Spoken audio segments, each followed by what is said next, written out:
예수님은 가장 낮은 곳으로 오셔서 우리에게 사랑을 베풀어 주셨습니다. 오늘 본문은 누가복음 2장 1절에서 7절 말씀으로 함께 나누겠습니다.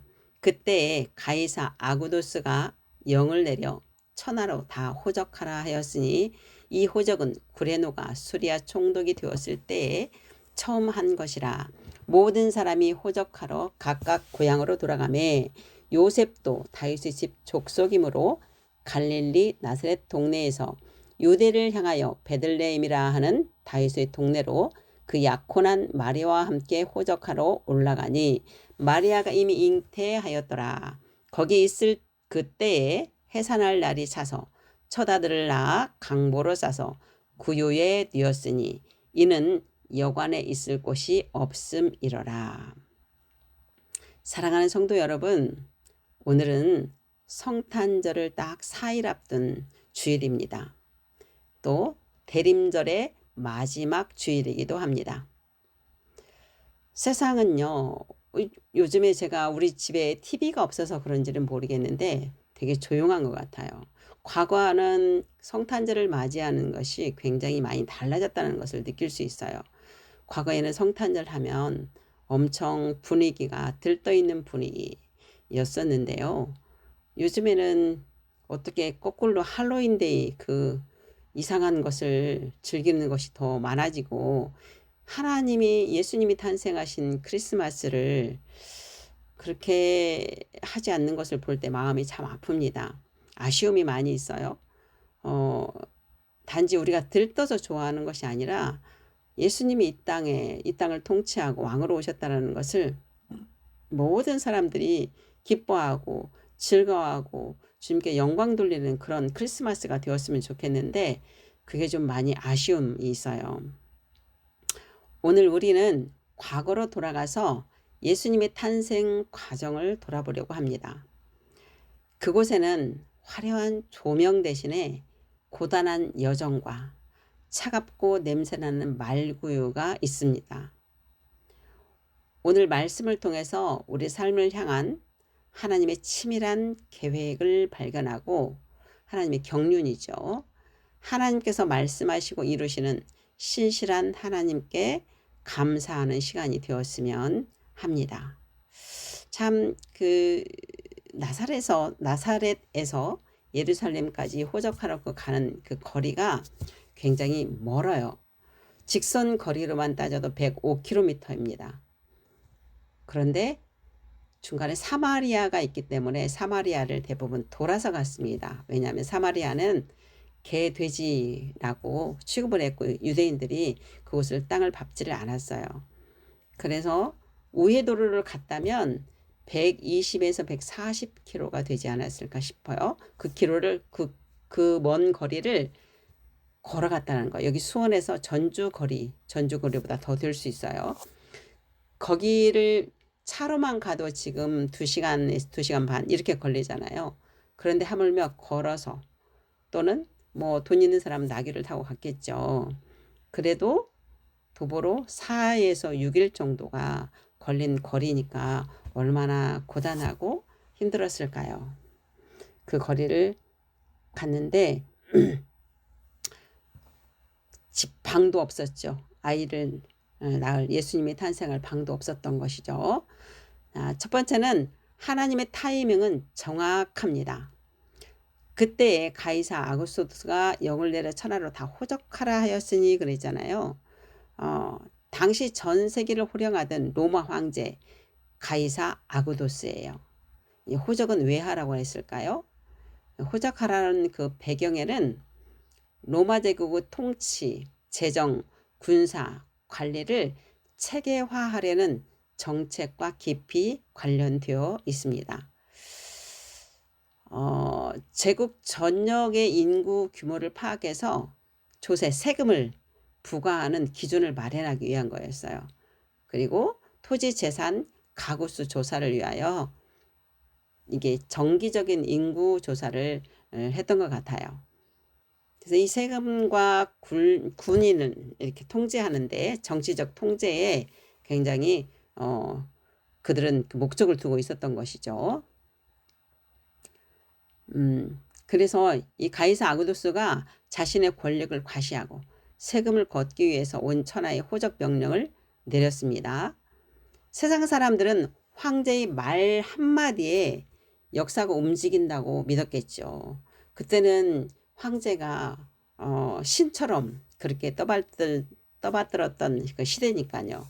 하지만 그 이면에 놀라운 하나님의 섭리가 숨겨져 있었습니다. 하나님은 그것을 통해서도 하나님의 경륜을 이루셨어요. 하나님은 무려 700여 년 전 선지자 미가를 통해서 메시아가 베들레헴에서 태어날 것을 약속을 하셨습니다. 미가서 5장 2절을 보면 베들레헴 에브라다야 너는 유다 족속 중에 작을지라도 이스라엘을 다스릴 자가 내게로 나올 것이라 라고 말씀하고 있습니다. 이미 예언을 하셨죠. 예. 에브라다는 베들레헴의 옛 이름이에요. 나사렛에 살던 요셉과 마리아를 예언의 장소인 베들레헴으로 옮기기 위해서 하나님은 로마 황제의 마음까지 움직여서 호적하라는 명령을 내리게 하신 것입니다. 하나님은 단 한 번도 약속을 잊으신 적이 없습니다. 신실하신 하나님이십니다. 세상 사람들은 황제의 명령에 의해서 그렇게 했지만 하나님은 그것까지도 하나님의 그 경륜을 이루시는 데 사용을 하셨습니다.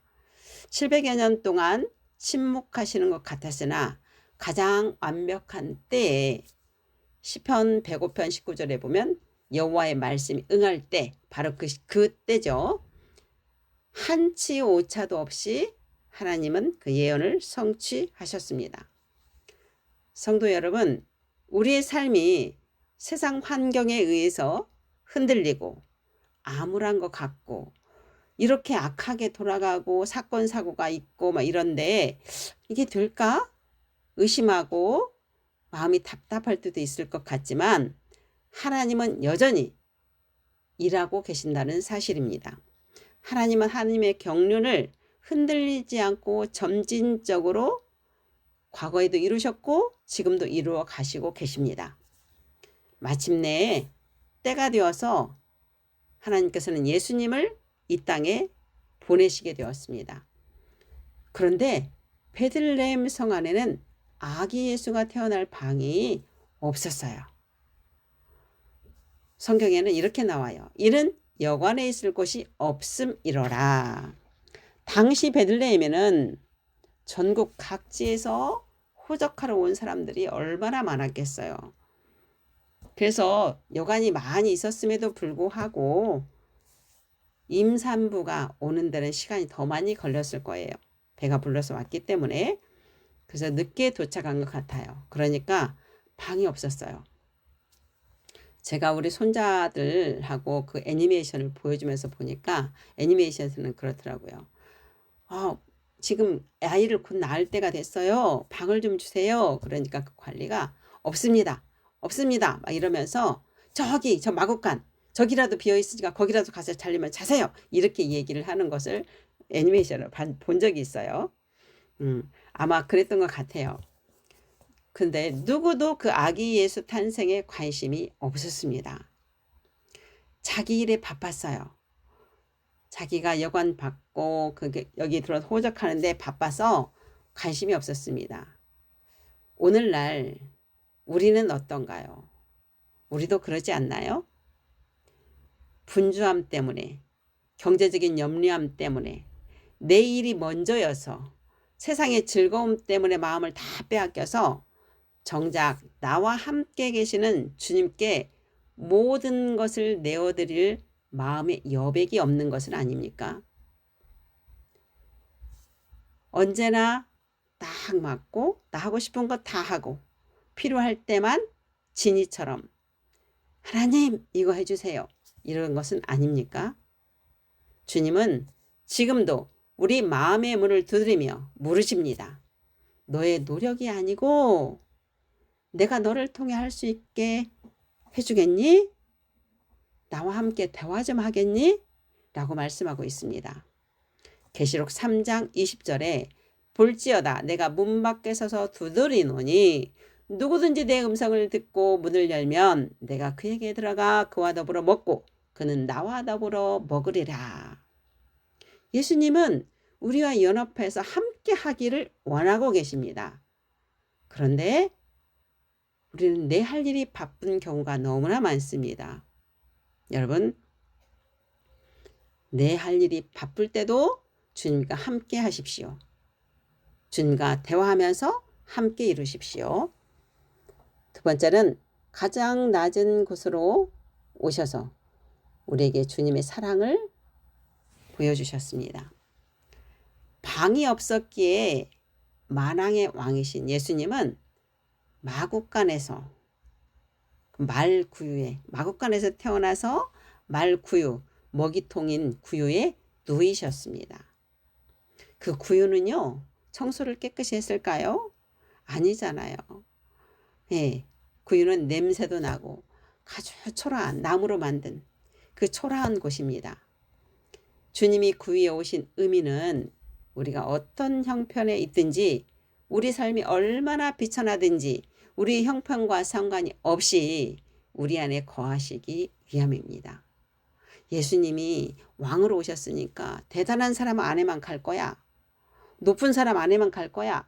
아니에요.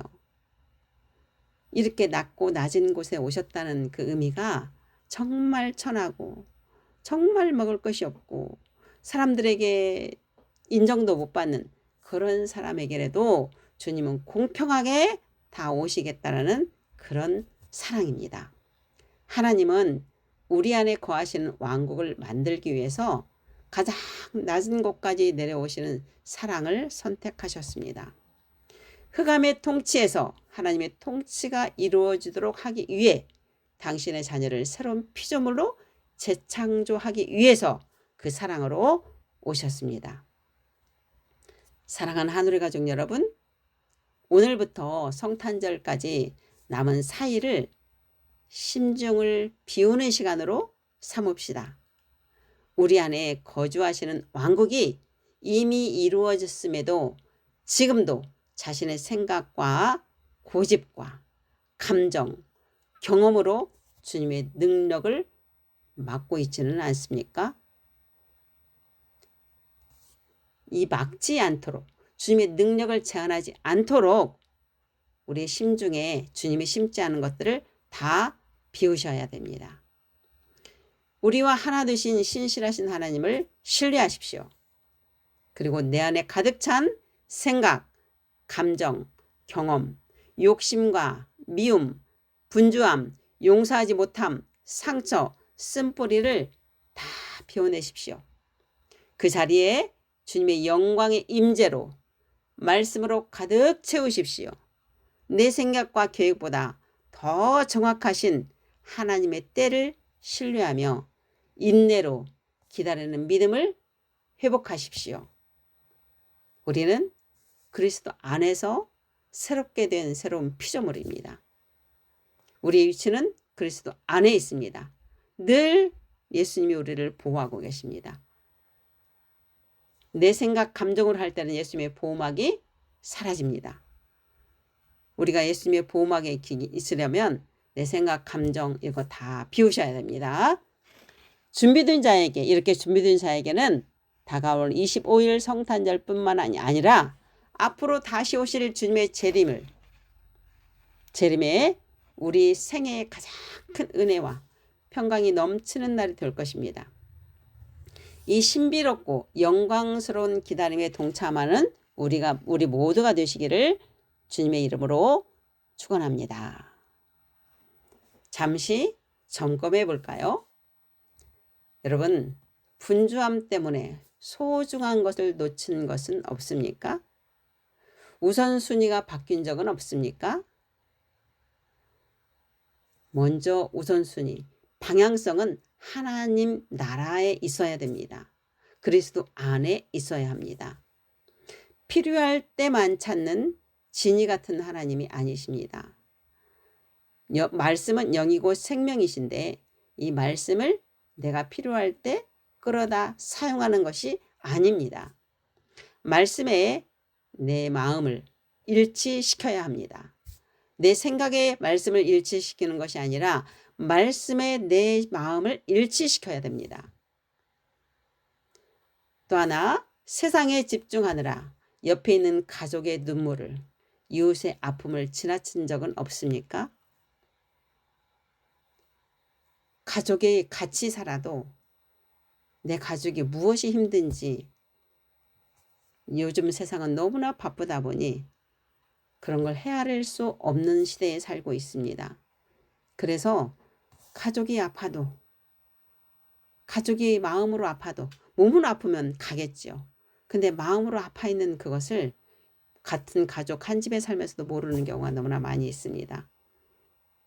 여러분이 그리스도 안에서 그 예수님의 마음으로, 예수님의 시각으로, 그리고 말씀을 통해서 본다면 보일 것입니다. 그들을 위로하고 마음을 알아주십시오. 세 번째는 자신의 일과 아픔 때문에 자기의 아픔, 자기의 문제, 이것이 더 커서 이웃에 가난하고 소외된 사람을 위만한 적은 없습니까? 나 먹고 살기 바빠서. 이제 우리는 나 먹고 내 거 사는 거 이거 하나님이 다 아신다고 말씀하십니다. 마태복음 6장을 보면 무엇을 먹을까, 무엇을 마실까, 무엇을 입을까 걱정하지 마라. 이건 이방인들도 구하는 것이고 너희들이 필요한 건 내가 다 알고 있다라고 말씀하세요. 그래서 그런 거 구하지 않고 먼저 그의 나라와 그의 의를 구하라는 말씀이 그리스도 안에서 하나님께 집중해라. 하나님의 마음을 알아서 하나님 마음 대 마음, 하나님의 뜻을 이루는 일에 집중하라. 이거잖아요.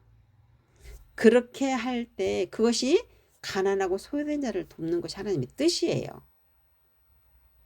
이제는 나 중심에서 타인 중심으로 볼 수 있는, 하나님의 시각으로 볼 수 있는 여러분들이 되기를 축원합니다. 주님은 가장 낮은 곳에 오셔서 우리와 같이 어려움을 겪으셨기에 우리의 아픔을 아시고 사랑으로 위로하시고 평강으로 이끄시는 분이십니다. 그런데 우리는 진정으로 마음의 평강이 있습니까? 여러분 24시간? 현상에 묶여서 속상했다가 화가 났다가 근심했다가 걱정했다가를 반복하지 않습니까?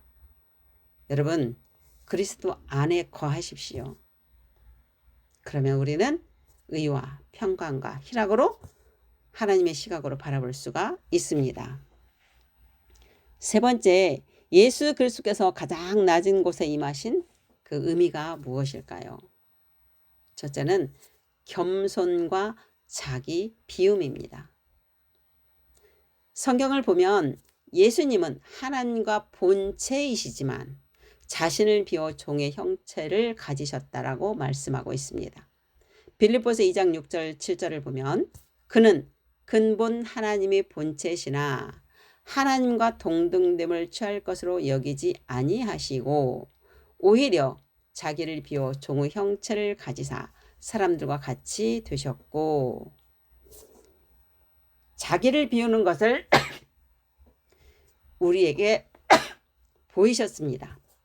바로 우리가 자신을 비워야 한다는 것을 예수님은 몸소 보여주신 것입니다. 그리고 그분께 내어드려야 합니다. 그것이 바로 겸손입니다. 예수님은 하나님이셨기 때문에 예수님 마음대로 할 수 있었습니다. 그럼에도 불구하고 예수님께서는 내가 하는 것은 내가 스스로 하는 것이 아니다. 내 안에서 아버지께서 아버지의 뜻을 이루는 것이다 라고 말씀하십니다. 바로 우리가 그렇게 살라고 예수님이 보여주신 것입니다. 진정한 권위는 군림하는 것이 결코 아닙니다. 세상에서는 군림하려고 합니다. 자기가 힘이 센 거, 자기가 권력이 더 많은 거, 능력이 더 많은 것을 과시하고 보여주려고 합니다. 그러나 하나님 나라에서의 진정한 권위는 군림하는 것이 아니라 섬기는 것임을 몸소 보여주셨습니다. 낮아짐이 무엇인지를 보여주셨습니다. 화려한 궁궐, 높은 지위, 그것이 아니라 말이 먹이통에 구유에 누우심으로써 이 세상에 어떤 어렵고 힘든 사람도 다 섬기겠다는 하나님의 마음이, 그 사랑이 담겨 있습니다. 두 번째는 모든 인류를 포용하겠다는 주님의 마음입니다. 화려한 궁궐을, 높은 곳은 그 성벽과 삼엄한 경비가 있어서 평범한 사람이나 죄인들이 접근하기 어렵습니다. 만약 왕궁에서 태어나셨다면 목자들이 동방박사 같은 이방인들이 쉽게 가지 못했을 것입니다. 어떻게 가겠어요? 여기 예수님 태어나셨어요? 메시아 태어나셨어요? 열어주겠어요? 그런 사람들을 아니잖아요. 구유는 누구나 다가갈 수 있는 개방된 장소입니다. 말구에 문이 달려 있습니까? 없잖아요. 경비병이 있습니까? 없잖아요. 이는 구원이 특정 계층이 아닌 가난한 자, 병든 자, 소외된 자, 비천한 자, 사람들에게 버림받은 자, 이 모두를 포함한 모든 인류를 향해 열려 있다는 것을 의미하고 있습니다. 하나님은 모든 인류를 사랑하십니다. 예수님이 이 땅에 오셔서 공생의 생활을 시작할 때 예수님이 제자들을 부를 때 어떤 사람을 불렀는지 한번 여러분들 생각해 보십시오. 부자, 잘 살고 능력 있는, 그리고 대단히 똑똑한 바리새인들, 서기관들을 제자로 삼으셨나요? 아닙니다. 어부들, 그죠? 세리마태, 이런 사람들, 세상에서 알려지지 않은 가난하고 배우지 못하고 하는 사람들을 제자를 삼으셨습니다. 그리고 정말 병든 자, 가난한 자, 천한 자를 고치시고 마귀에게 눌린 자를 자유케 하시고 이런 자와 상대하셨습니다. 이것을 바리새인들은 못마땅히 했잖아요. 죄인들과 같이 있다고. 그렇죠. 예수님은 그런 분이세요. 우리 하나님은 그런 분이세요. 이렇게 사랑으로 모든 사람들을 평등하게, 모두를 똑같이 사랑하셨어요. 세 번째는 생명의 양식으로 오셨어요. 구유는 본래 말의 먹이를 담는 그릇이잖아요.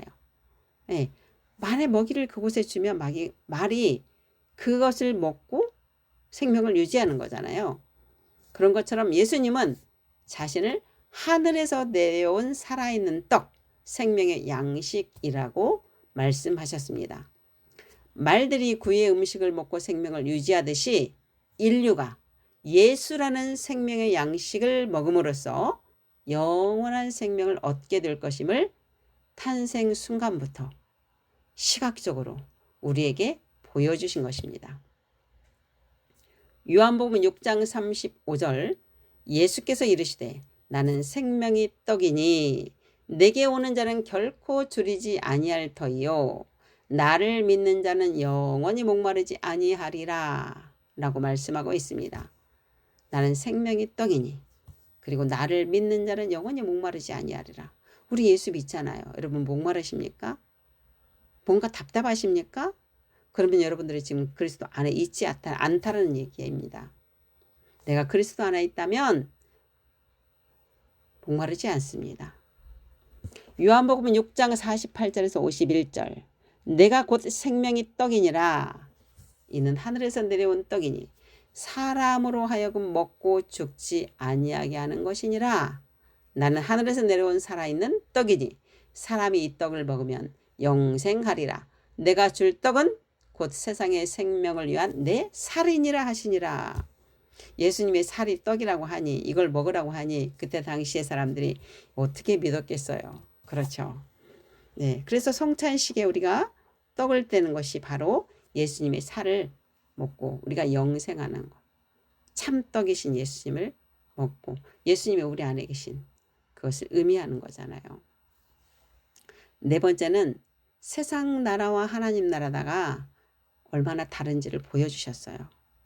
당시 이스라엘은 로마의 압제 아래에 있었기 때문에 메시아가 와서 무력으로 로마를 몰아내고 로마로부터 자유하기를 갈망했어요. 독립하기를, 해방되기를 갈급하고 있었습니다. 그렇기 때문에 유대인들은 힘 있는 메시아가 올 것을 기대하고 있었어요. 그래서 메시아 대망사상이 있었습니다. 그러나 예수님은 세상이 추구하는 물질적 풍요도 아니고 정치적 권력도 아니고 외적인 화려함도 아닌 그런 모습으로 오셨어요.